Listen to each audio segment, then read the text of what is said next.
بسم الله الرحمن الرحيم. أهلا بكم حبايبي تلاميذ وتلميذات الصف الرابع الابتدائي. رجعت لكم تاني مستر الخضر أبو طالب، ونكمل مع بعض الجزء الثاني اللي بنتناول فيه شرح الدرس الأول من الترم الثاني طيور لا تطير. تناولنا في الجزء الأول شرح الدرس من الكتاب المدرسي، وكأني كنت قاعد معاك في البيت وشرحت لك الدرس من الكتاب المدرسي. النهارده الجزء الثاني إن شاء الله هنعمل مراجعة سريعة للدرس من الكتاب المدرسي، ثم نتناول كل الأسئلة اللي وردت في الكتاب وتتعلق بدرس طيور لا تطير. تعالوا مع بعض نشوف النهاردة الفيديو بتاعنا بيتكلم عن ايه، بس نفتكر مع بعض الوحدة الأولى ومكوناتها. الوحدة الأولى بتاعتنا اسمها عجائب وغرائب، وبتتكون من 3 دروس: طيور لا تطير، في عالم الحيوان، إني رأيت نملة. وقلت لك إني رأيت نملة ده شعر احنا تناولنا بالشرح طيور لا تطير. تعال نكمل الجزء الثاني منه، وتعالوا مع بعض نفتكر الدرس بتاعنا بيتكلم عن ايه. كل الطيور لها أجنحة وريش، ولكن قدرتها على الطيران متفاوتة. فهناك طيور تطير في الفضاء، تعلو وتهبط وتتنقل هنا وهناك فوق الأشجار وعلى الشواطئ، وبعضها يقف على قمم الجبال العالية. يبقى القطعة الأولى بتاعتنا بتتناول حاجتين: كل الطيور بتشترك في إيه وبتختلف في إيه. يبقى الطيور بتتشابه في حاجات وبتختلف في حاجات. كل الطيور تتشابه وتشترك جميعها بأن لها أجنحة وريش. كل الطيور لها أجنحة وريش. أما الطيور بتختلف في إيه؟ بتختلف في قدرتها على الطيران. هناك 3 أنواع لاختلاف قدرات الطيور على الطيران. أول حاجة الطيور التي تستطيع الطيران، تطير في الفضاء. احنا قلنا المقصود بالفضاء هنا مش الفضاء الخارجي، الكواكب والقمر والكلام ده، لا، احنا قلنا ان كلمة الفضاء بتنقسم الى حاجتين: فضاء داخلي داخل الغلاف الجوي، وفضاء خارجي خارج الغلاف الجوي خارج كوكب الارض. مش معقول عندنا طيور تطير وتوصل للقمر. الفضاء هنا اللي مقصود داخل الغلاف الجوي، يعني حوالينا المناطق الفارغة الفاضية اللي حوالينا. الفضاء تعلو وتهبط وتتنقل هنا وهناك فوق الأشجار وعلى الشواطئ. ده النوع الأول من أنواع الطيور التي تستطيع الطيران.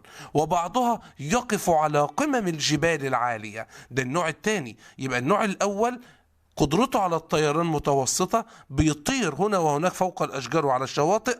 النوع الثاني قوي، أجنحته قوية، تتحمل، لديه القوة والقدرة أن يصل إلى قمم الجبال، أعلى الجبال العالية. كلمة متفاوتة بمعنى مختلفة، تعلو وتهبط بينهما تضاد. هنا وهناك اسم إشارة للمكان القريب، هنا وهناك اسم إشارة للمكان البعيد. فوق الأشجار وعلى الشواطئ، وبعضها يقف على قمم الجبال العالية. قمم يعني أعالي الجبال مفردها قمة. وهناك طيور لا تطير، ده النوع الثالث من الطيور من حيث القدرة على الطيران. طيور لا تطير بسبب لأن أجنحتها لا تساعدها على الطيران.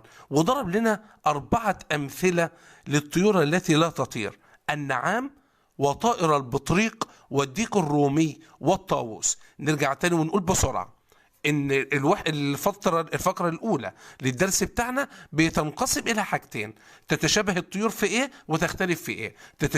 تتشابه الطيور وتشترك كل الطيور بان لها اجنحة وريش، اما تختلف في قدرتها على الطيران.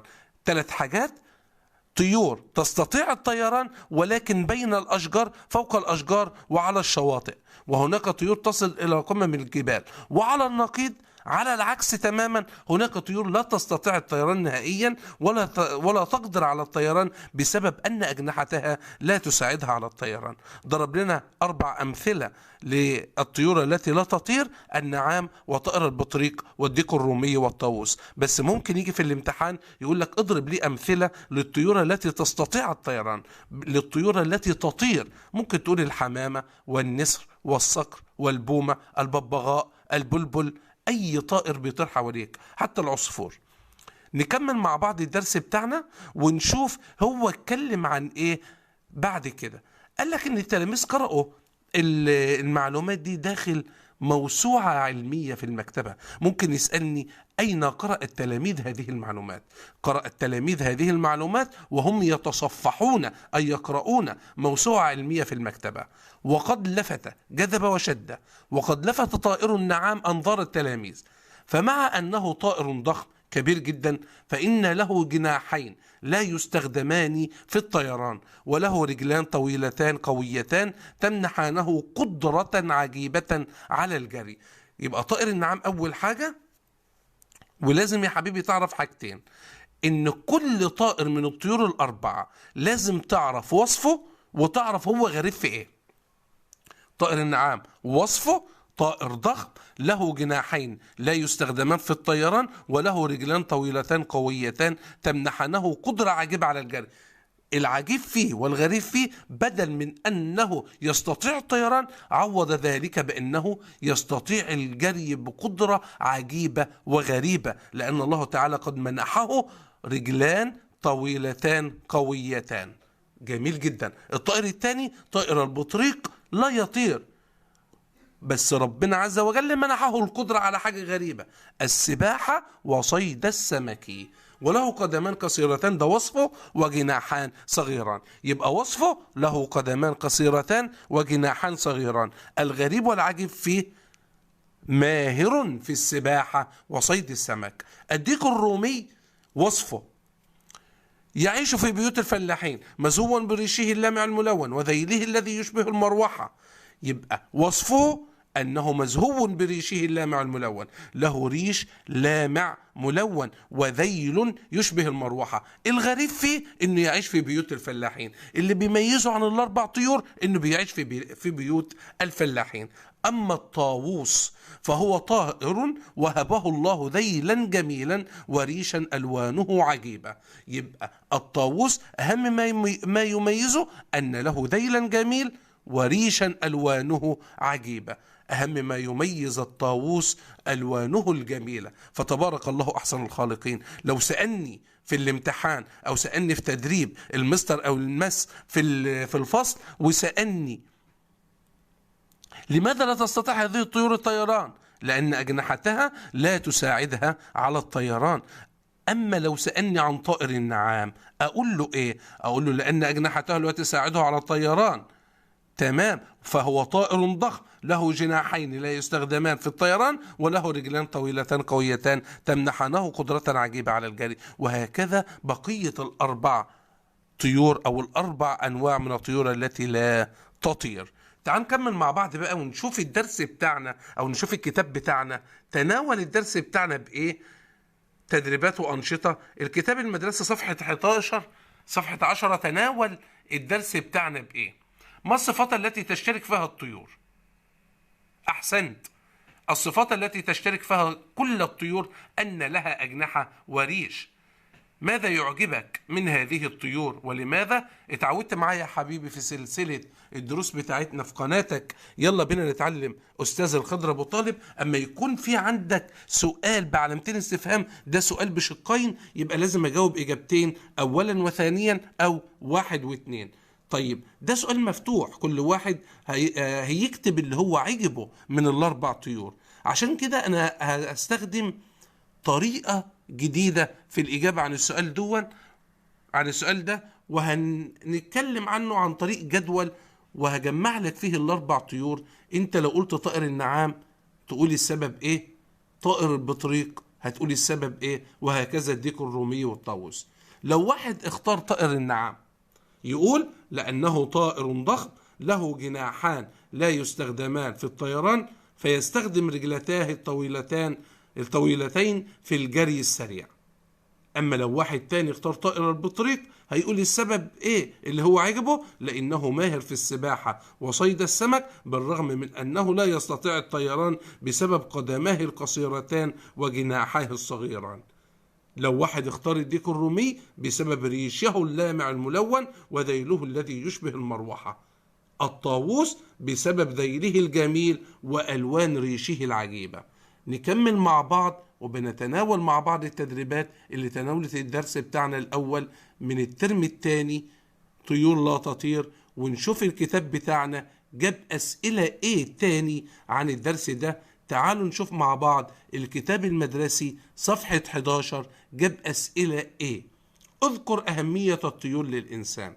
ده سؤال خرج عن الدرس شوية ولكنه مرتبط بالدرس من بعيد قليلا، بيقيس فهمك للدرس. اذكر أهمية الطيور للإنسان. والأسئلة دي هي اللي بتوضح أو بترتب ترتيب التلاميذ الفائقين في الامتحانات، بنسميها مستوى ألف. بعض الأنواع يستفيد بلحمها وبيضها. ده الإجابة عن اذكر أهمية الطيور للإنسان. بعض الأنواع يستفيد بلحمها وبيضها، وبعضها يستمتع بشكلها وصوتها، وجميع الطيور تساعد على توازن البيئة. شوف السؤال اللي بعد كده، أي التعبيرين أجمل في رأيك ولماذا؟ هجاوب برضو إجابة بشقين أولا وثانيا لأن في علامتين استفهام. تعالوا نشوف الأول. ألف بيقول إيه؟ أسلم النعام ساقيه للرياح. النعام له قدرة عجيبة على الجري. أسلم النعام ساقيه للرياح. ليه؟ عودتك يا حبيبي في سلسلة يلا بينا نتعلم إزاي نتعامل مع مواطن الجمال، إن إحنا نقول لأنه أقوى في المعنى. أنا اخترت التعبير ده لأنه أقوى في المعنى وأوضح في التعبير، وبعد كده أشرح التعبير الجميل حيث يوضح قدرة النعام العجيبة على الجري. رقم ب، هتأكد المعلومة عندك شوية. البطريق ماهر في السباحة ولا البطريق يشق الماء شقة؟ البطريق يشق الماء شقة. ليه؟ لأنه أقوى في المعنى وأوضح في التعبير حيث يوضح قدرة البطريق العجيبة على السباحة. الطيور تسبح في الفضاء ولا الطيور تطير في الفضاء؟ تسبح، لأنه أقوى في المعنى وأوضح في التعبير. برافو عليك يا حبيبي. حيث يوضح قدرة الطيور المختلفة على الطيران في أماكن مختلفة الارتفاع.